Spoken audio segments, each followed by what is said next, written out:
دنیا میں انسان کتنی غلط فہمی میں مبتلا ہے۔ ہر کوئی یہ سمجھتا ہے کہ میں کس کے لیے پیدا ہوا۔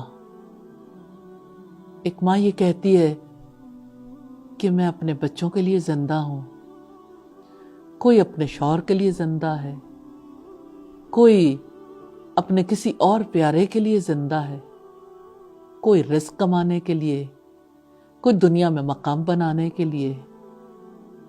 اتنی خوبصورت بات ہے جو شیخ صالح ابن عثیمین نے ایک کتاب کے مقدمے میں لکھی ہے کہ ہم سب اللہ تعالیٰ کے لیے پیدا کیے گئے، ہماری زندگی کا مقصد عبادت ہے تاکہ ہمارے دل محبت اور تعظیم کے ساتھ اللہ تعالیٰ سے جڑ جائیں۔ ہم اپنے لیے پیدا نہیں کیے گئے، ہمارے رب نے ہمیں اپنے لیے پیدا کیا ہے،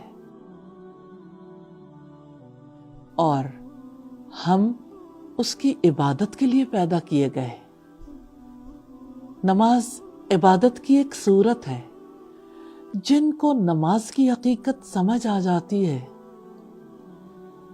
انہیں نماز سے محبت ہو جاتی ہے، وہ چاہتے ہیں ہماری نسلوں میں بھی نماز کا یہ سلسلہ جاری رہے۔ پھر جب کبھی اولاد کو سمجھا نہیں پاتے، پریشان اٹھتے ہیں، کیا کریں، کیسے سمجھائیں؟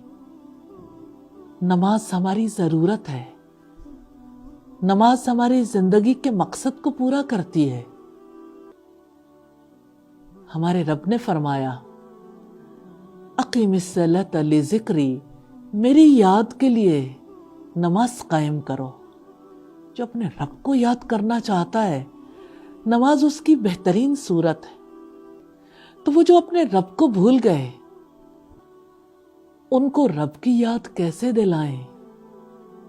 دعا کر لیجئے، وہی دعا جو ہمارے رب نے سکھائی ہے، رب اجعلنی مقیم الصلاۃ ومن ذریتی، اے میرے رب مجھے نماز قائم کرنے والا بنا دے اور میری اولاد میں سے بھی۔ یا اللہ ہماری نسلوں کو نمازی بنا دیجئے، ہم سب کو ایسی نماز ادا کرنے کی توفیق عطا فرمائیے جس کی وجہ سے آپ ہم سے راضی ہو جائیں۔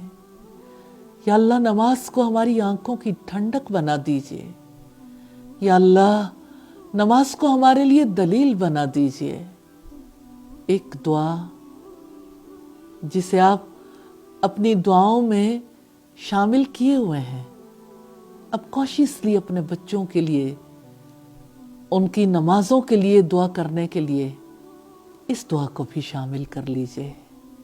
دعا عبادت ہے، دعا حفاظت ہے، دعاؤں کا حصار ہے، دعاؤں پر انحصار ہے۔